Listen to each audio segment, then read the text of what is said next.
ಮಂಡ್ಯ ನಗರಾಭಿವೃದ್ಧಿ ಪ್ರಾಧಿಕಾರದ ನೂತನ ಅಧ್ಯಕ್ಷ ಹಾಗೂ ನಿರ್ದೇಶಕರ ಪದಗ್ರಹಣ ಸಮಾರಂಭ ನಗರದ ಮುಡಾ ಕಚೇರಿ ಆವರಣದಲ್ಲಿ ಯಶಸ್ವಿಯಾಗಿ ನಡೆಯಿತು. ನೂತನ ಅಧ್ಯಕ್ಷರಾಗಿ ಪತ್ರಕರ್ತರಾದ ಬಿಪಿ ಪ್ರಕಾಶ್, ನಿರ್ದೇಶಕರಾಗಿ ಇದ್ರೀಸ್ ಖಾನ್, ಕಾರ್ತಿಕ್, ಮಹೇಶ್ ಹಾಗೂ ಕಮಲಮ್ಮ ಅವರು ಅಧಿಕಾರ ಸ್ವೀಕಾರ ಮಾಡಿದರು.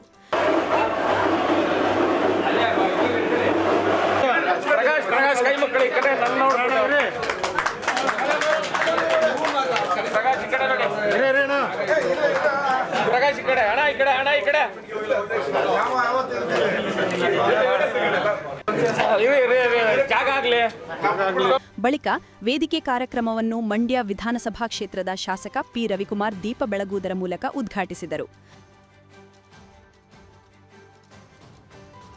ನಂತರ ಮಾತನಾಡಿದ ಅವರು, ಕಟ್ಟಕಡೆಯ ಕಾರ್ಯಕರ್ತರಿಗೂ ಅಧಿಕಾರ ನೀಡುವುದು ಕಾಂಗ್ರೆಸ್ ಪಕ್ಷದ ಧ್ಯೇಯವಾಗಿದೆ. ಕ್ಷೇತ್ರದಲ್ಲಿ ಇದುವರೆಗೂ ನಮ್ಮ ಸರ್ಕಾರದಲ್ಲಿ ಸುಮಾರು 450 ಮಂದಿಗೆ ವಿವಿಧ ಸ್ಥಳೀಯ ಸಂಸ್ಥೆಗಳಲ್ಲಿ ಅಧ್ಯಕ್ಷ ಸ್ಥಾನ, ಸದಸ್ಯ ಸ್ಥಾನ ಹಾಗೂ ನಾಮನಿರ್ದೇಶಿತರನ್ನಾಗಿ ಮಾಡಿ ಅವಕಾಶ ಕಲ್ಪಿಸಲಾಗಿದೆ.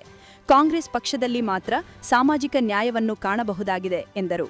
ಮುಖ್ಯಮಂತ್ರಿ, ಉಪಮುಖ್ಯಮಂತ್ರಿ ಸೇರಿದಂತೆ ಸಚಿವರು ಹಾಗೂ ಶಾಸಕರು ಪಕ್ಷಕ್ಕಾಗಿ ದುಡಿದ ಕಾರ್ಯಕರ್ತರನ್ನು ಪಕ್ಷ ಎಂದಿಗೂ ಕೈಬಿಡುವುದಿಲ್ಲ. ಬಿಪಿ ಪ್ರಕಾಶ್ ಅವರ ಪಕ್ಷ ನಿಷ್ಠೆಯನ್ನು ಗುರುತಿಸಿ ಇಂದು ಮುಡಾ ಅಧ್ಯಕ್ಷರನ್ನಾಗಿ ಮಾಡಲಾಗಿದೆ. ಇದೇ ರೀತಿ ಪಕ್ಷಕ್ಕೆ ದುಡಿದ ಕಾರ್ಯಕರ್ತರಿಗೆ ಮುಂದೆ ಉತ್ತಮ ಅವಕಾಶಗಳು ಸಿಗಲಿವೆ ಎಂದು ಭರವಸೆ ನೀಡಿದರು. ಹಬ್ಬದ ವಾತಾವರಣ ಇರುತ್ತೆ ಅಂತ ಕೇಳಿದೆ. ಇವತ್ತು ಕಾರ್ಯಕರ್ತರಿಗೆ ಅಧಿಕಾರ ಕೊಟ್ಟಾಗ ಯಾವ ರೀತಿ ಆ ಸಂತೋಷವನ್ನ ಕಾರ್ಯಕರ್ತರು ಮತ್ತೆ ನಿಷ್ಠಾವಂತ ಪಕ್ಷದ ಮುಖಂಡರುಗಳು ಆಚರಿಸ್ತಾರೆ ಅನ್ನೋದಕ್ಕೆ ಇವತ್ತಿನ ಮೂಡ ಅಧ್ಯಕ್ಷರು ಮತ್ತು ಪಕ್ಷ ಅಧಿಕಾರಕ್ಕೆ ಬಂದ್ರೆ ನೀವು ಅಧಿಕಾರಕ್ಕೆ ಬರ್ಬೋದು, ನಾನು ಅಧಿಕಾರಕ್ಕೆ ಬರ್ಬೋದು, ಕಟ್ಟ ಕಡೆಯ ಒಬ್ಬ ಕಾರ್ಯಕರ್ತ ಕೂಡ ಅಧಿಕಾರಕ್ಕೆ ಬರ್ಬೋದು ಅನ್ನೋದಕ್ಕೆ 2.5 ವರ್ಷದಲ್ಲಿ 450 ಜನಕ್ಕೆ ಮಂಡ್ಯ ವಿಧಾನಸಭಾ ಕ್ಷೇತ್ರದಲ್ಲಿ ಸಾಮಾನ್ಯ ಕಾರ್ಯಕರ್ತರಿಗೆ ಅಧಿಕಾರವನ್ನ ಸಣ್ಣದೋ ದೊಡ್ಡದೋ ಅಧಿಕಾರವನ್ನ ಕೊಟ್ಟಿದ್ದೀವಿ. ಇದಕ್ ಮುಂಚೆ ಅಲ್ಪಸಂಖ್ಯಾತರಿಗೆ ಅಧಿಕಾರ ಕೊಡಬೇಕು ಅಂತೇಳಿ ನಯೀಮ್ ಅವ್ರನ್ನ 1.25 ವರ್ಷ ಅಧ್ಯಕ್ಷನಾಗಿ ಮೂಡದಲ್ಲಿ ಮಾಡಿದ್ವಿ. 5 ವರ್ಷ ಅಧ್ಯಕ್ಷರು ಮಾಡಿದ್ರು, 1 ವರ್ಷ ಮಾಡಿದ್ರು, 2 ವರ್ಷ ಮಾಡಿದ್ರು. ಅದು ಮುಖ್ಯ ಅಲ್ಲ, ಆದರೆ ಅಧಿಕಾರದಲ್ಲಿದ್ದಾಗ ನಾನು ಏನು ಮಾಡ್ತೀನಿ ಅನ್ನೋದು ಮಾತ್ರ ಮುಖ್ಯ ಆಗ್ತದೆ. ನಯೀಮ್ ಏನು ಯಾವುದೇ ರಾಜಕೀಯ ಹಿನ್ನೆಲೆ ಇರಲಿಲ್ಲ, ಅವರ ಅಪ್ಪ ಏನು MLA ಆಗಿರಲಿಲ್ಲ, ಇಲ್ಲ ನಗರಸಭೆ ಆಗಿರಲಿಲ್ಲ. ಒಬ್ಬ ಸಾಮಾನ್ಯ ಕಾರ್ಯಕರ್ತನ ನಾವು ಮೂಡ, ಅದರಲ್ಲೂ ಸಣ್ಣ ವಯಸ್ಸು 35 ವಯಸ್ಸಿಗೆ ನಯೀಮನ್ನ ಅಧ್ಯಕ್ಷನಾಗಿ ಮಾಡಿದ್ವಿ. ಈಗ ಪ್ರಕಾಶ್ ಅವರ ಅಪ್ಪ ಏನು MLA ಅಲ್ಲ, ಇಲ್ಲ ಯಾವುದೋ ನಿಗಮಕ್ಕೆ ಚೇರ್ಮನ್ ಆಗಿರಲಿಲ್ಲ. ಇನ್ನೊಂದೆಲ್ಲ ಪಕ್ಷಕ್ಕಿರದ ಪ್ರಾಮಾಣಿಕತೆ, ಪಕ್ಷದ ದುಡಿಮೆ. ನೀನು ಪಕ್ಷಕ್ಕೆ ದುಡಿದಾಗ, ನೀನು ಯಾವತ್ತೂ ಪಕ್ಷ ನಿಲ್ಲಿಸಿದಾಗ ಅವನು ಗೆಲ್ತಾನ ಸೋಲ್ತಾನೋ, ನಿನ್ನ ಮತ ಮತ್ತು ನೀನು ಪ್ರಾಮಾಣಿಕವಾಗಿ ಪಕ್ಷದ ಪರ ನಿಂತ್ಕೊಂಡಾಗ, ನೀನು ಧೈರ್ಯವಾಗಿ ಎದೆ ಉಪ್ಪಿಸ್ಕೊಂಡು ಗೆದ್ದಂಥವ್ರ ಮುಂದೆ, ಮುಖ್ಯಮಂತ್ರಿ ಮುಂದೆ, ಪಕ್ಷದ ಮುಂದೆ ನಾನು ನಿಮ್ಮ ಪಕ್ಷಕ್ಕೆ ದುಡಿದಿದ್ದೀನಿ ಮಾಡಿ ಅಂತ ಕೇಳೋ ತಾಕತ್ತು ನಿಮಗೆ ಬರಬೇಕಾದ್ರೆ ಪಕ್ಷಕ್ಕೆ ಪ್ರಾಮಾಣಿಕವಾಗಿ ದುಡಿಬೇಕು. ಪಕ್ಷದ ನಾಯಕತ್ವಕ್ಕೆ ನೀವಿದ್ದಾಗ ಈ ರೀತಿ ಸಾಮಾನ್ಯ ಕಾರ್ಯಕರ್ತರು ಕೂಡ ಅಧ್ಯಕ್ಷರಾಗ್ಬೋದು, ಗೂಟದ ಕಾರ್ಯ ಓಡಾಡ್ಬೋದು. ಅದಕ್ಕೆ ವಿಜಯಲಕ್ಷ್ಮಿ ನಮ್ಮ ರಘುನಂದನ್ ಅವರು ನಿಮ್ಮ ಕಣ್ಮುಂದೆ ಇದ್ದಾರೆ. ಅವರು ರಾಜ್ಯ ಮಟ್ಟದ ಸಣ್ಣ ಕೈಗಾರಿಕಾ ನಿಗಮದ ಉಪಾಧ್ಯಕ್ಷ, ಆ ಸ್ಥಾನದಲ್ಲಿ ಬಹಳ ದೊಡ್ಡವರೆಲ್ಲ ಉಪಾಧ್ಯಕ್ಷದಲ್ಲಿದ್ರು. ಇವತ್ತು ಆತ್ಮಣ್ಣವ್ರನ್ನ ನಮ್ಮ ಒಕ್ಕಲಿಗರ ನಿಗಮದ ಅಧ್ಯಕ್ಷನಾಗಿ ಸರ್ಕಾರ ಮತ್ತೆ ಮುಖ್ಯಮಂತ್ರಿಗಳು, ಉಪಮುಖ್ಯಮಂತ್ರಿಗಳು ಮಾಡಿದ್ದಾರೆ. ಅವರು 50 ವರ್ಷ ಪಕ್ಷಕ್ಕಾಗಿ ದುಡಿದಿದ್ದ ಪ್ರಾಮಾಣಿಕತೆಯನ್ನ ಗುರುತಿಸಿ ಇವತ್ತು ಅವರಿಗೆ ಒಕ್ಕಲಿಗರ ನಿಗಮವನ್ನ ಕೊಟ್ಟಿದೆ. ರುದ್ರಪ್ಪ ಅವ್ರಿಗೆ 56 ಇಲಾಖೆಗಳಲ್ಲಿ ಮಾಡುವಂತ ಗ್ಯಾರಂಟಿ ಸಮಿತಿಯ ತಾಲೂಕು ಅಧ್ಯಕ್ಷರನ್ನಾಗಿ ಮಾಡಿದೆ. ಅವರು ಈಗ ನಾನು KDP ಮೀಟಿಂಗ್ ಮಾಡಿದಂಗೆ ಅವರು ಮೀಟಿಂಗ್ ಮಾಡ್ಬೋದು, ಅಧಿಕಾರಿಗಳ ಹತ್ರ ಕ್ವಶನ್ ಕೇಳ್ಬೋದು, ಏನ್ ಮಾಡ್ತೀರಿ ಅಂತ ರಿವ್ಯೂ ಮಾಡ್ಬೋದು. ಅಷ್ಟು ಪವರ್ ಕಾರ್ಯಕರ್ತರಿಗೆ ಕೊಟ್ಟಿದ್ದೀವಿ. ಅಧಿಕಾರ ಸ್ವೀಕರಿಸಿದ ಮುಡಾ ಅಧ್ಯಕ್ಷ ಬಿಪಿ ಪ್ರಕಾಶ್ ಮಾತನಾಡಿ, ಪಕ್ಷದ ಎಲ್ಲ ನಾಯಕರು, ಸಚಿವರು, ಶಾಸಕರು, ಮುಖಂಡರು, ಕಾರ್ಯಕರ್ತರ ಬೆಂಬಲದೊಂದಿಗೆ ನನಗೆ ಪಕ್ಷ ಮಹತ್ವದ ಜವಾಬ್ದಾರಿ ವಹಿಸಿರುವ ಜವಾಬ್ದಾರಿಯನ್ನು ನಿಭಾಯಿಸುತ್ತೇನೆ ಎಂದು ತಿಳಿಸಿದರು. ಸಮರ್ಥವಾಗಿ ಶಾಸಕ ಪಿ ರವಿಕುಮಾರ್ ಅವರು ಕ್ಷೇತ್ರದಲ್ಲಿ ಕ್ರಿಯಾಶೀಲರಾಗಿ ಜನಪರ ಕೆಲಸಗಳನ್ನು ಮಾಡುತ್ತಿದ್ದಾರೆ.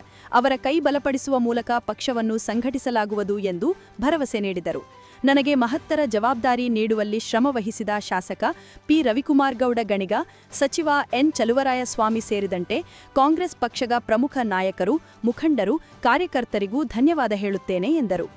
ಇಡೀ ಜೀವಮಾನ ಪರ್ಯಂತ ಋಣಿಯಾಗಿರಬೇಕು ಶಾಸಕರಿಗೆ ಅಂತೇಳಿ ಖಂಡಿತ ನಾನಾದಿಯಾಗಿ, ನನ್ನ ಸಮುದಾಯ ಆದಿಯಾಗಿ, ನನ್ನ ಎಲ್ಲ ಸ್ನೇಹಿತಗಳ ಆದಿಯಾಗಿ ಇಡೀ ಕಾಂಗ್ರೆಸ್ ಪಕ್ಷದ ಜೊತೆಗೆ ನಮ್ಮ ನೆಚ್ಚಿನ ಶಾಸಕರು ನನ್ನ ಮಹಾನಾಯಕರಾದಂಥ ಗಣಿಗ ರವಿಕುಮಾರ್ ಗೌಡ ಅವರ ಜೊತೆಗೆ ಹೆಗಲಿಗೆ ಹೆಗಲು ಕೊಟ್ಟು ಕಾಂಗ್ರೆಸ್ ಪಕ್ಷವನ್ನು ಕಟ್ತೇನೆ, ಜೊತೆಗೆ ಅವರ ಕೈಯನ್ನು ಕೂಡ ಬಲಪಡಿಸ್ತೇನೆ ಅಂತ ಹೇಳ್ತಾ ಈ ಒಂದು ಹುದ್ದೆಗೆ ನನಗೆ ಅವಕಾಶ ಕೊಟ್ಟಂತಹ ನಮ್ಮ ಜಿಲ್ಲಾ ಉಸ್ತುವಾರಿ ಸಚಿವರಾದಂಥ ಚೆಲುವಣ್ಣ ಹಾಗೂ ನಮ್ಮ ರಾಜ್ಯದ ಮುಖ್ಯಮಂತ್ರಿಗಳಾದಂತಹ ಸಿದ್ದರಾಮಯ್ಯ ಸರ್ ಹಾಗೂ ರಾಜ್ಯದ ಉಪಮುಖ್ಯಮಂತ್ರಿಗಳಾದಂಥ DK ಶಿವಕುಮಾರ್ ಅವರು ಸರ್ ಸೇರಿದಂತೆ ನಮ್ಮ ಇಡೀ ಜಿಲ್ಲೆ ಹಾಗೂ ರಾಜ್ಯಾದ್ಯಂತ ಹೋರಾಟದ ಮೂಲಕ ತಮ್ಮ ಹಾದಿಯನ್ನು ಹೋರಾಟದ ಬದುಕನ್ನು ಸಾಗಿಸಿರುವಂತಹ ಗುರುಪ್ರಸಾದ್ ಕೆರಗೋಡ್ ಸರ್ ಅವರೇ ಹಾಗೂ ನಮ್ಮ ನಾಡಿನ ಪತ್ರಕರ್ತರು ಹಾಗೂ ಹೋರಾಟಗಾರರಾದಂಥ ಸೋಮಣ್ಣ ಅವರು ಸೇರಿದಂತೆ ನಮ್ಮ ಕೃಷ್ಣನಾದಿಯಾಗಿ ಬಹಳಷ್ಟು ನನ್ನೆಲ್ಲ ಹಿರಿಯ ನಾಯಕರುಗಳು ಕೂಡ ಈ ಒಂದು ಅವಕಾಶಕ್ಕಾಗಿ, ಈ ಒಂದು ಸ್ಥಾನಕ್ಕಾಗಿ ನನ್ನ ಜೊತೆ ಹೆಗಲು ಕೊಟ್ಟು ಈ ಒಂದು ಸ್ಥಾನಕ್ಕೆ ಶಾಸಕರ ಜೊತೆ ಬಹಳಷ್ಟು ಒತ್ತಡಗಳನ್ನ ಹಾಕಿ ನಮ್ಮೆಲ್ಲರೂ ಕೂಡ ಇಂಥ ಒಂದು ಅವಕಾಶವನ್ನು ಕಲ್ಪಿಸಿಕೊಟ್ಟೋದಕ್ಕೆ ಎಲ್ಲರೂ ಕೂಡ ನಮ್ಮ ಪ್ರಸಾದ್ ಅಣ್ಣ, ನಮ್ಮ ಸೋಮಣ್ಣ, ನಮ್ಮ ಕೃಷ್ಣಣ್ಣ ಸೇರಿದಂತೆ ನನ್ನೆಲ್ಲ ಈಗ ಹೋರಾಟಗಾರ ನಮ್ಮ ನರಸಿಂಹಮೂರ್ತಿ ಅವರು, ಕೃಷ್ಣ ಅವರು, ನಾಗರಾಯಣ ಸೇರಿದಂತೆ ಬಹಳಷ್ಟು ಜಿಲ್ಲೆಯ ಎಲ್ಲ ಹೋರಾಟಗಾರರು ಕೂಡ ನನ್ನ ಜೊತೆಗೆ ಹೆಗಲನ್ನು ಕೊಟ್ಟಿದ್ದಾರೆ.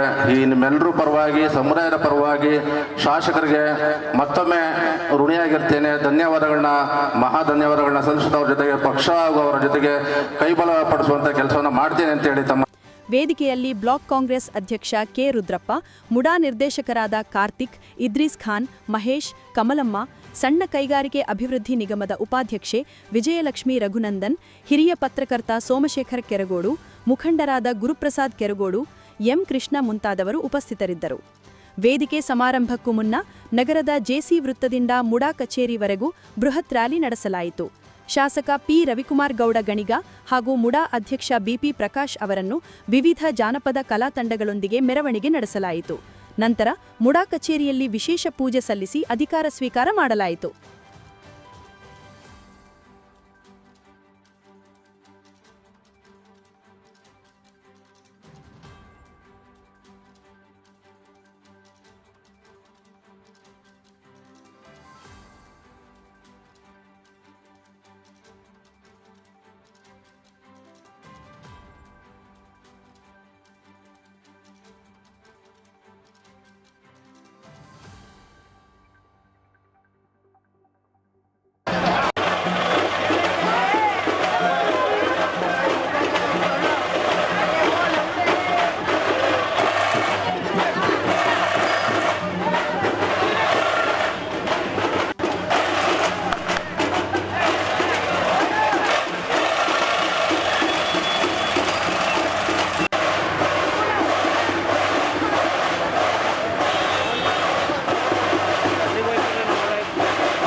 ಮಂಡ್ಯ ಸಿಟಿ ಹಾಲಹಳ್ಳಿ ಸಿದ್ಧಾರ್ಥ ಬಡಾವಣೆ ಎಂಒಬಿ ಸಮುದಾಯ ಭವನದಲ್ಲಿ ವಿಶ್ವವಿಕಲಚೇತನ ದಿನಾಚರಣೆಯನ್ನು ಮಂಡ್ಯ ಜಿಲ್ಲಾ ಕಾನೂನು ಸೇವೆಗಳ ಪ್ರಾಧಿಕಾರ, ಎಂಒಬಿ ಗ್ರಾಮೀಣ ಆರೋಗ್ಯ ಕೇಂದ್ರ ಮಂಡ್ಯ, ಜಿಲ್ಲಾ ವಿಶೇಷಚೇತನ ಒಕ್ಕೂಟ ಹಾಗೂ ವಿಶ್ವೇಶ್ವರಯ್ಯ ಅಂಗವಿಕಲರ ಕ್ಷೇಮಾಭಿವೃದ್ಧಿ ಒಕ್ಕೂಟ ಇವರ ಸಂಯುಕ್ತಾಶ್ರಯದಲ್ಲಿ ಕಾರ್ಯಕ್ರಮವನ್ನು ಮಂಡ್ಯ ಜಿಲ್ಲಾ ಕಾನೂನು ಸೇವೆಗಳ ಪ್ರಾಧಿಕಾರದ ಸದಸ್ಯ ಕಾರ್ಯದರ್ಶಿ ಹಾಗೂ ಹಿರಿಯ ಸಿವಿಲ್ ನ್ಯಾಯಾಧೀಶರಾದ ಶ್ರೀ ಆನಂದ್ ಎಂ ರವರು ಜ್ಯೋತಿ ಬೆಳಗಿಸುವ ಮೂಲಕ ಉದ್ಘಾಟಿಸಿದರು.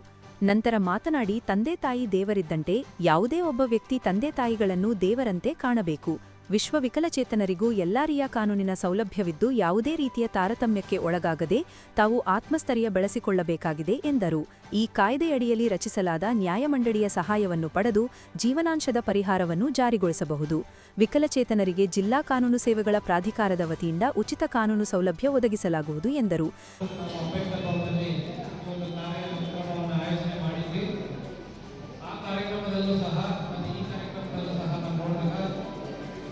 ಉತ್ಸುಕತೆಯಿಂದ ನಮ್ಮ ವಿಶೇಷ ಚೇತನರು ಪಾಲ್ಗೊಂಡಿದ್ದೀವಿ.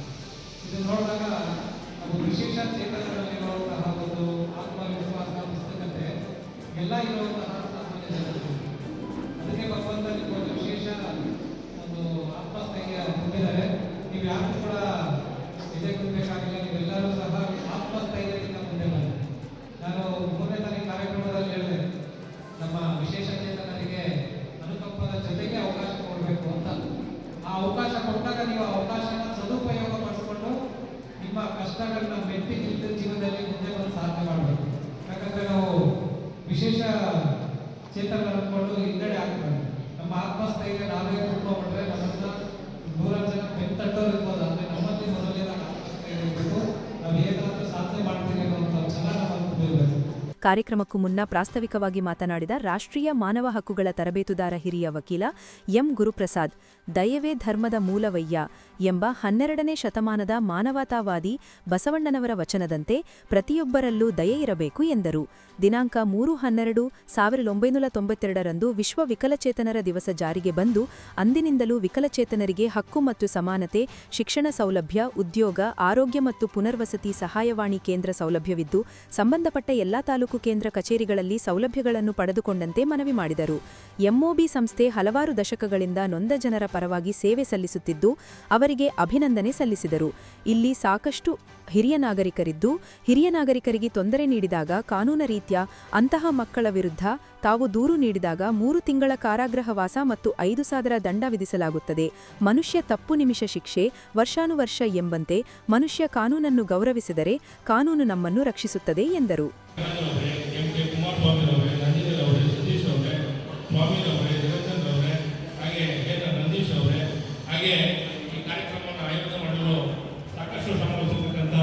ನಮ್ಮ ದೇವರಾಜರವರೇ, ಹಾಗೆ ಸತೀಶ್ ಅವರೇ, ದಾಕ್ಷಾಣಿರವರೇ, ಹಾಗೆ ನಮ್ಮ ಸುತ್ತಮುತ್ತಲವರೇ, ವೇದಿಕೆಯಲ್ಲಿರ್ತಕ್ಕಂಥ ಎಲ್ಲ ಗೌರವಾನ್ವಿತ ಗಣ್ಯರೇ ಹಾಗೂ ವೇದಿಕೆ ಮುಂಭಾಗದಲ್ಲಿರ್ತಕ್ಕಂಥ ಎಲ್ಲ ಗೌರವಾನ್ವಿತ ಬಂಧುಗಳು, ವಿಶೇಷವಾಗಿ ಜಿಲ್ಲಾ ಕಾನೂನು ಸೇವೆಗಳ ಪ್ರಾಧಿಕಾರ ಏನು ಪ್ರಾರಂಭವಾದಿಂದ ಹಲವಾರು ದಶಕಗಳಿಂದ ವಿಕಲಚೇತನರ ಒಂದು ಕ್ಷೇಮಾಭಿವೃದ್ಧಿಯನ್ನು ಅಭಿವೃದ್ಧಿಪಡಿಸಬೇಕು, ನಮ್ಮಲ್ಲೆಲ್ಲ ಆತ್ಮಸ್ಥೈರ್ಯವನ್ನು ಹೆಚ್ಚು ಮಾಡಬೇಕು ಅಂತಕ್ಕಂಥ ಉದ್ದೇಶದಿಂದ ಅನೇಕ ದಶಕಗಳಿಂದ ನಿಮಗೆ ವಿಶೇಷವಾದಂಥ ಕಾನೂನುಗಳನ್ನು ಒಂದು ರಚನೆ ಮಾಡುವ ಮುಖಾಂತರ ಸರ್ವೋಚ್ಚ ನ್ಯಾಯಾಲಯ, ಕೇಂದ್ರ ಸರ್ಕಾರ ಹಾಗೂ ಸ್ಥಳೀಯ ಎಲ್ಲ ರಾಜ್ಯ ಸರ್ಕಾರಗಳು ಹಲವಾರು ವರ್ಷಗಳಿಂದ ನಿಮ್ಮನ್ನು ಮುಖ್ಯವಾಹಿನಿ ತರಬೇಕು ಅಂತಕ್ಕಂಥ ಉದ್ದೇಶದಿಂದ ಅನೇಕ ಯೋಜನೆಗಳನ್ನು ಜಾರಿ ಮಾಡಿದ್ದಾರೆ ಅಲ್ವಾ. ಯೋಜನೆಗಳಿಗೆ ಸಂಬಂಧಪಟ್ಟಂತೆ ಅಧಿಕಾರಿಗಳು ಏನೇನು ಯೋಜನೆಗಳಿದೆ, ಏನೇನು ಸೌಲಭ್ಯಗಳಿದೆ ಅಂತಕ್ಕಂಥದ್ದು ನಮ್ಮ ಗೋಪಾಲ್ ಕುಮಾರ್ ಅವರಾಗಿರ್ಬೋದು, ಮನೋಹರರಾಗಿರ್ಬೋದು, ನಮಗೆ ಸವಿಸ್ತಾರವಾಗಿ, ಯಾಕೆಂದರೆ ಪ್ರತಿ ವರ್ಷ ನಿಮ್ಮ ಕ್ಷೇಮಾಭಿವೃದ್ಧಿಯಲ್ಲಿ ಅದು ಗಣನೀಕೃತ ಆಗಿರ್ಬೋದು, ಮ್ಯಾನ್ಯುವಲ್ ಆಗಿರ್ಬೋದು, ಕೆಲವೊಂದು ಬದಲಾವಣೆಗಳು ಆಗ್ತಾ ಇರ್ತದೆ. ಹಾಗಾಗಿ ಅದಕ್ಕೆ ಸಂಬಂಧಪಟ್ಟಂಗೆ ಸವಲತ್ತುಗಳ ಬಗ್ಗೆ ಅವರು ಹೇಳ್ತಾರೆ. ಬಹಳ ವಿಶೇಷವಾಗಿ ನಾವು ಗಮನಿಸಬೇಕಾದೇನಪ್ಪ ಅಂತ ಹೇಳಿದ್ರೆ, ನಾವೆಲ್ಲ ಯಾರು ಮಾನವರು ಅಲ್ವಾ. ನಮ್ಮಲ್ಲಿ ತಾರತಮ್ಯ ಇದೆಯಾ? 12ನೇ ಶತಮಾನದಲ್ಲಿ ಬಸವಣ್ಣವರು ಹೇಳಿದಾಗೆ ಇವನಾರವ ಜನಿಸಿದನೆಯ, ಇವನಮ್ಮವ ಜನಿಸಿದ ಅಲ್ವಾ. ನಾನು ಪುರುಷ ಆಗಿರ್ಬೋದು, ವಕೀಲರಾಗಿರ್ಬೋದು, ನಾನು ಮನುಷ್ಯ. ಮೇಡಮ್ ಅವರು ಅವರು ಸಿಸ್ಟರ್ ಆಗಿ ಅನೇಕ ವರ್ಷಗಳಿಂದ ಸೇವೆ ಮಾಡ್ತಾ ಇದ್ದಾರೆ, ಅವರು ಸಹ ಮನುಷ್ಯ. ನಾವು ಅಲ್ವಾ, ನಮ್ಮ ಐಡೆಂಟಿಟಿ ಮಾತ್ರ ಏನೋ ದೌರ್ಭಾಗ್ಯ, ಆರೋಗ್ಯ ವ್ಯತ್ಯಾಸಗಳಾಗಿ ಅಂಗವೈಕಲ್ಯವಿದ್ದೇವಿಲ್ಲ, ಮಾನವ ಹಕ್ಕುಗಳು ಸಹ ಸಮವಾದ ಹಕ್ಕು ನಿಮಗೂ ಇದೆ ಅಂತಕ್ಕಂಥದ್ದಲ್ವಾ. ಪ್ರತಿಯೊಬ್ಬ ವ್ಯಕ್ತಿಗೂ ಮಹಿಳೆ ಆಗಿರ್ಬೋದು, ಪುರುಷ ಆಗಿರ್ಬೋದು, ಬಡವ ಆಗಿರ್ಬೋದು, ಶ್ರೀಮಂತ ಆಗಿರ್ಬೋದು, ಎಲ್ಲರಿಗೂ ಸಹ ಸಮನಾದ ಅಲ್ವಾ ಸಂವಿಧಾನದಡಿ ಹಕ್ಕಿದೆ ಅಂತಕ್ಕಂಥದ್ದು ಅಲ್ವಾ. ಹಾಗಾಗಿ ಯಾವುದೇ ಸವಲತ್ತುಗಳಲ್ಲಾಗ್ಬೋದು, ನೀವು ಸಹ ಎಲ್ಲ ವಿಷಯಗಳಲ್ಲೂ ಸರಿ ಸಮಾನರು ಅಂತಕ್ಕಂಥದ್ದು. ನೋಡಿ, ನಮ್ಮ ಮಂಡ್ಯ ಜಿಲ್ಲೆ ರಾಜಣ್ಣವರು ಅಲ್ವಾ ಪದ್ಮಭೂಷಣ ಪ್ರಶಸ್ತಿಯನ್ನು ತಗೊಂಡ್ರು ಅಲ್ವಾ. ರಾಜಣ್ಣವರು ನನಗೆ ಬಂದಿಲ್ಲ ಇವರು ಮಂಜುನಾಥ್ ಅವ್ರು ಬಂದಿಲ್ಲ, ಅವ್ರಿಗೆ ಬಂತು ಅಲ್ಲ, ಅವರು ಅಂಗವಿಕಲರು ಅಂತೇಳಿ ವಿಶೇಷ ಚೇತನರು ಅಂತೇಳಿ ಸುಮ್ಮನೆ ಕೂತಿದ್ದ ಬಂದಿಲ್ಲ, ಆಗ್ತಿರ್ಲಿಲ್ಲ ಅಲ್ವಾ. ಅಸಾಧ್ಯವಾದದ್ದು ಯಾವುದೂ ಇಲ್ಲ, ಎಲ್ಲವೂ ಸಾಧ್ಯ ಮಾಡಬೇಕಷ್ಟೇ ಅಲ್ವಾ. ಆ work is worship, let us work ಅಂತಕ್ಕಂಥದ್ದು ನಾವು ನಮ್ಮ ಕೆಲಸವನ್ನ ಮನಸ್ಕೊಟ್ಟು ಮಾಡಬೇಕು. ಸಾಹೇಬರು ಅನೇಕ ಕಡೆ ಜ್ಯೋತಿ ಬೆಳೆಸಿದಾಗ ಸಾಕಷ್ಟು ಶಾಲಾ ಮಕ್ಕಳು ಅವ್ರಿಂದ ಬನ್ನಿ ಬನ್ನಿ ಅಂತ ಎಷ್ಟು ಕರೆದ್ರೂ ಮಕ್ಕಳೆಲ್ಲ ನಾಚಿಕೊಂಡು ಬರೋಕೆ ಎಚ್ಚರಿಕೆ ಮಾಡ್ಕೊಂತಾರೆ, ಇದಕ್ಕೆ ಹೋಗ್ತಾರೆ, ಬರೀ ನಗ್ತಾರೆ ಕೂಗ್ತಾರೆ ಅಲ್ವಾ. ಆದ್ರೆ ಮೇಡಮ್ ನೋಡಿ ಕರೆದ ತಕ್ಷಣ ಎಷ್ಟು ಸಂತೋಷ ಹೊಡಿಬೇಕು, ಎಷ್ಟು ಸಂತೋಷವಾಗಿ ಎರಡು ಕಾಲಲ್ಲೂ ಸಹ ನ್ಯೂನತೆಯಲ್ಲೂ ಸಹ ಕಾಲಲ್ಲ ನ್ಯೂನತೆಗಳ ಮನಸ್ಸು ಆತ್ಮಸ್ಥೈರ್ಯ ತಗೊಂಡಿದೆ ಅವರು. ಯಾವ ಚೆನ್ನಾಗಿರ್ಬೇಕು ಆತ್ಮಸ್ಥೈರ್ಯ, ವಿಲ್ ಪವರ್ ಅಂತಕ್ಕಂಥದ್ದು. ವಿಲ್ ಪವರ್ ಅವ್ರಿಗೆ ಬಹಳ ಚೆನ್ನಾಗಿದೆ ನೋಡಿ. ಬಂದ ತಕ್ಷಣ ಹಂಗೆ ಜಂಪ್ ಮಾಡ್ಬಿಟ್ಟು ನಾವು ಆದ್ರೆ ಭಗವಂತ ಎರಡು ಕಾಲು ಕೊಟ್ಟು. ಈ ಸಂದರ್ಭದಲ್ಲಿ ಜಿಲ್ಲಾ ವಿಕಲಚೇತನರು ಹಾಗೂ ಹಿರಿಯ ನಾಗರಿಕ ಕಲ್ಯಾಣಾಧಿಕಾರಿ S S Komal Kumar, Francis, sister Leela, doctor sister Gracy, sister Jolly, D Manjunath, Haluvadi ಗ್ರಾಮ ಪಂಚಾಯಿತಿ ಅಧ್ಯಕ್ಷ ಸಿಆರ್ ಕೃಷ್ಣ, ಒಕ್ಕೂಟ ಅಧ್ಯಕ್ಷ C Nagaraju, M K Kumaraswamy, Nandini, D S Satish ಸೇರಿದಂತೆ ಅನೇಕ ಗಣ್ಯರು ಹಾಜರಿದ್ದು, ಈ ಸಂದರ್ಭದಲ್ಲಿ ವಿಕಲಚೇತನರಿಗೆ ವಿಶೇಷ ಸೈಕಲ್, ಊರುಗೋಲು ಸೇರಿದಂತೆ ಅನೇಕ ಉಪಕರಣಗಳನ್ನು ನೀಡಲಾಯಿತು. ಸರ್ಕಾರದಿಂದ ದೊರೆಯಬೇಕಾದ ವಿಕಲಚೇತನರ ಸೌಲಭ್ಯಗಳನ್ನು ಅತ್ಯಂತ ಪ್ರಾಮಾಣಿಕವಾಗಿ ಅರ್ಹರಿಗೆ ತಲುಪುವಂತಾಗಬೇಕು ಎಂದು ಶಾಸಕ ಸಿಮೇಟ್ ಮಂಜು ಹೇಳಿದರು. ಆಲೂರು ತಾಲೂಕು ಪಂಚಾಯಿತಿ ಆವರಣದಲ್ಲಿ ತಾಲೂಕು ಪಂಚಾಯಿತಿ ಅನಿರ್ಬಂಧಿತ ಅನುದಾನದಡಿ 16 ಜನ ವಿಕಲಚೇತನರಿಗೆ ತ್ರಿಚಕ್ರ ವಾಹನ ವಿತರಿಸಿ ಮಾತನಾಡಿದ ಅವರು, ಅಂಗವಿಕಲರು ಅಸಹಾಯಕರಲ್ಲ, ಸದುಡರಿಗಿಂತಲೂ ವಿಶಿಷ್ಟ ಸಾಧನೆ ಮಾಡಬಲ್ಲರು. ಅವರಿಗೆ ಬೇಕಿರುವುದು ಅನುಕಂಪ ಅಲ್ಲ, ಅವಕಾಶ ಮಾತ್ರ. ದೈಹಿಕ ನ್ಯೂನ್ಯತೆಗಳಿಂದ ಎದುರಾಗುವ ವಿಕಲತೆಯನ್ನು ದೇವರ ಶಾಪ ಎಂದು ತಿಳಿಯಬಾರದು. ವಿಕಲತೆ ದೇಹಕ್ಕೆ ಹೊರತು ಮನಸ್ಸಿಗಲ್ಲ ಎಂದು ತಿಳಿದುಕೊಂಡು ತಮ್ಮ ಜೀವನ ರೂಪಿಸಿಕೊಳ್ಳಬೇಕು. ವಿಶೇಷ ಅಂಗವಿಕಲತೆ ಎಂದರೆ ಅಂಗಾಂಗಗಳ ಊನ ಎಂಬುದು ವ್ಯಾಖ್ಯಾನ. ಆದರೆ ಅಂಗವಿಕಲರ ಸಾಧನೆ ನೋಡಿದರೆ ಅವಕಾಶಗಳ ಕೊರತೆ ಎಂಬುದು ಎದ್ದು ಕಾಣುತ್ತದೆ. ವಿಶೇಷ ಚೇತನ ಮಕ್ಕಳಲ್ಲೂ ಪೋಷಿಸುವವರಿಗೆ ದೇವರ ಆಶೀರ್ವಾದ ಇರುತ್ತದೆ ಎಂದರು. ವಿಶೇಷ ಚೇತನರು ಕೀಳರಿಮೆ ತೊರೆದು ಸ್ವಾವಲಂಬನೆ ಬದುಕು ನಡೆಸಬೇಕು. ಮಾರ್ಗದರ್ಶಿ ಕಾರ್ಯಕ್ರಮಗಳ ಸದ್ಬಳಕೆ ಮೂಲಕ ಆತ್ಮವಿಶ್ವಾಸ ಹೆಚ್ಚಿಸಿಕೊಂಡು ಸರ್ಕಾರಗಳ ಸೌಲಭ್ಯಗಳನ್ನು ಸದುಪಯೋಗಪಡಿಸಿಕೊಳ್ಳಬೇಕು ಎಂದು ತಿಳಿಸಿದರು. ಫಲಾನುಭವಿಗಳು ತ್ರಿಚಕ್ರ ವಾಹನ ಚಾಲನೆ ಮಾಡುವಾಗ ರಸ್ತೆ ನಿಯಮಗಳನ್ನು ಪಾಲಿಸಿ ಸುರಕ್ಷತೆಯಿಂದ ಚಾಲನೆ ಮಾಡುವಂತೆ ಕಿವಿಮಾತು ಹೇಳಿದ್ದರು. ಅಂಗವಿಕಲರಿಗೆ ಇವತ್ತು ತ್ರಿಚಕ್ರ ವಾಹನವನ್ನು ಸ್ಕೂಟರ್ನ ಇವತ್ತು ಹಂಚಿಕೆ ಕಾರ್ಯಕ್ರಮವನ್ನು ಏರ್ಪಾಡು ಮಾಡಿದ್ದು. ಅಂಗವಿಕಲರಿಗೆ ಅಂತ ಬರ್ತಕ್ಕಂಥ ಹಣವನ್ನು ನಾವು ಬೇರೆ ಬೇರೆ ಸ್ಕೀಮ್ಗಳಿಗೆ ವಿನಿಯೋಗ ಮಾಡ್ಬೋದು, ಅಥವಾ ಅಂಗವಿಕಲರಿಗೆ ಟಾಯ್ಲೆಟ್ ಕಟ್ಟಿಸ್ಬೋದು, ಅಥವಾ ಊರುಗೋಲು ಕೊಡ್ಬೋದು, ಬೇರೆ ಬೇರೆ ರೀತಿಯಲ್ಲಿ ಕೊಡ್ಬೋದು. ನನ್ನ ಆಸೆ ಏನಿತ್ತು ಅಂದರೆ ಅಂಗವಿಕಲರು ನಮ್ಮಂತೆ ಎಲ್ಲರೂ ಕೂಡ ವಾಹನದಲ್ಲಿ ಓಡಾಡಬೇಕು, ನಮ್ಮಂತೆ ಅವರು ಕೂಡ ಆರ್ಥಿಕ ಚಟುವಟಿಕೆಯಲ್ಲಿ ಭಾಗವಹಿಸಬೇಕು. ಅಂದರೆ ಸಮಾಜದಲ್ಲಿ ನಮ್ಮಂಗೇನೆ ಕೂಡ ಅವರು ಕೂಡ ಒಂದು ವೆಹಿಕಲ್ ಇಟ್ಕೊಂಡು ಓಡಾಡಬೇಕು ಅಂತಕ್ಕಂಥ ಉದ್ದೇಶದಿಂದ ಕೆಲಸಕ್ಕೆ ಹೋಗೋರು ಇರ್ಬೋದು, ಆಸ್ಪತ್ರೆಗೆ ಬರೋರು ಇರ್ಬೋದು, ಅವರ ಸಂಬಂಧಿಕರ ಮನೆಗೆ ಹೋಗೋದಿರ್ಬೋದು. ಈ ನಿಟ್ಟಿನಲ್ಲಿ ಅವರು ಕೂಡ ನಮಗೆ ಓಡಾಡಬೇಕು ಅಂತಕ್ಕಂಥ ಉದ್ದೇಶವನ್ನು ಇಟ್ಕೊಂಡು ಸುಮಾರು 16 ತ್ರಿಚಕ್ರ ಬೈಕ್ಗಳನ್ನ ಇವತ್ತು ಅವ್ರಿಗೆ ಹಸ್ತಾಂತರವನ್ನು ಮಾಡಿದ್ದೀನಿ. ನಮ್ಮೆಲ್ಲರ ಉದ್ದೇಶ ಒಂದೇ, ಅಂಗವಿಕಲರು ನಮಗೋವರೆಗೂ ಯಾವುದೇ ಭೇದ ಭಾವಗಳಿರ್ಬೋದು, ಕುಡ್ತಾ ಯಾರಿಗೂ ಗೊತ್ತಿರಲ್ಲ ಹಿಂಗಾಗ್ತೀವಿ ಅಂತೇಳಿ, ಏನೋ ದೇವರಿದು ಅಂಗವಿಕಲರಾಗಿರ್ತಾರೆ. ಸೊ ಅವರು ಕೂಡ ನಮ್ಮಂತೆಯೇ ನಮ್ಮ ಜೊತೆನೇ ಬದುಕಬೇಕು ಅಂತಕ್ಕಂಥ ಉದ್ದೇಶದಿಂದ ಈ ಒಂದು ಕಾರ್ಯಕ್ರಮವನ್ನು ಮಾಡಿ ಸುಮಾರು 16 ಜನಕ್ಕೆ ಇವತ್ತು ತ್ರಿಚಕ್ರ ವಾಹನವನ್ನು ಹಸ್ತಾಂತರ ಮಾಡಿದ್ದೀನಿ. ಅವ್ರು ಒಳ್ಳೆಯದಾಗಲಿ. ಈ ವಾಹನವನ್ನು ಉಪಯೋಗ ಮಾಡಿಕೊಂಡು ಅವ್ರ ದುಡಿಮೆಗಿರ್ಬೋದು, ಅವರ ಕೃಷಿ ಜೀವನಕ್ಕಿರ್ಬೋದು, ಅಥವಾ ಅವರ ಆರೋಗ್ಯಕ್ಕೆ ಸಂಬಂಧಪಟ್ಟಂಗಿರ್ಬೋದು, ಅಥವಾ ಸಾರ್ವಜನಿಕ ಜೀವನದಲ್ಲಿ ಬದುಕಲಿಕ್ಕೆ ಈ ವಾಹನವನ್ನು ಅವರು ಉಪಯೋಗ ಮಾಡ್ಕೊಳ್ಳಿ ಅಂತಕ್ಕಂಥ. ತ್ರಿಚಕ್ರ ವಾಹನ ಪಡೆದ ಅಂಗವಿಕಲರು ಮಾತನಾಡಿ, ಕಳೆದ 2-3 ವರ್ಷದಿಂದ ತ್ರಿಚಕ್ರ ವಾಹನಕ್ಕೆ ಅರ್ಜಿ ಸಲ್ಲಿಸಿದ್ದೆವು. ಆದರೆ ನಮಗೆ ವಾಹನ ನೀಡಲು ಹಿಂದೆ ಇದ್ದ ಜನಪ್ರತಿನಿಧಿಗಳು ಹಿಂದೇಟು ಹಾಕುತ್ತಿದ್ದರು. ಇದೀಗ ಶಾಸಕರು ನಮ್ಮ ಅರ್ಜಿಯನ್ನು ಪರಿಗಣಿಸಿ ತ್ರಿಚಕ್ರ ವಾಹನ ನೀಡಿದ್ದಾರೆ ಎಂದು ಶಾಸಕರಿಗೆ ಸನ್ಮಾನಿಸಿ ಅಭಿನಂದನೆ ಸಲ್ಲಿಸಿದರು. ನಮಗೆ ಇನ್ನೂ ಶಾಸಕರು ನಮಗೆ ಯಾವುದು ಬೈಕ್ ಯಾರು ಕೊಡಿಸಿದ್ದಿಲ್ಲ. ಈಗ ಮಂಜಣ್ಣವ್ರು ಬಂದು ನಮಗೆ ಎಲ್ಲರಿಗೂ ಒಂದು ಬೈಕ್ ಕೊಡ್ತಿದ್ದಾರೆ. ಎಷ್ಟು ವರ್ಷ ಆಯ್ತು ಬೈಕ್ ಇಲ್ದಿಲ್ಲ ನಿಮಗೆ? ನಾವು ಅರ್ಜಿ ಆಗಿ 3 ವರ್ಷ 4 ವರ್ಷ ಆಯಿತು. ಏನು ನಿಮ್ಮ ಹೆಸರು ಯಾವರು? ನನ್ನ ಹೆಸರು ತಿಮ್ಮೇಗೌಡ ಅಂತ, ನನ್ನ ಊರು ಬಂದು ಧರ್ಮಪುರಿ. ಈ ಸಂದರ್ಭದಲ್ಲಿ ತಾಲೂಕು ಪಂಚಾಯಿತಿ ಕಾರ್ಯನಿರ್ವಹಣಾಧಿಕಾರಿ ಸುಬ್ರಹ್ಮಣ್ಯ, ತಾಲೂಕು ಬಿಜೆಪಿ ಕಾರ್ಯದರ್ಶಿ ಕೃಷ್ಣಮೂರ್ತಿ, ಮುಖಂಡರಾದ ರೇಣುಕಾ ಪ್ರಸಾದ್, ಕಣಗಾಲು ಲೋಕೇಶ್, ನವೀನ್ ಮೋಹನ್ ಕುಮಾರ್, ಪೂವಯ್ಯ, ಬೈರಾಪುರ ಗಣೇಶ್ ಸೇರಿದಂತೆ ಫಲಾನುಭವಿಗಳಿಗೆ ವಿತರಿಸಿದರು.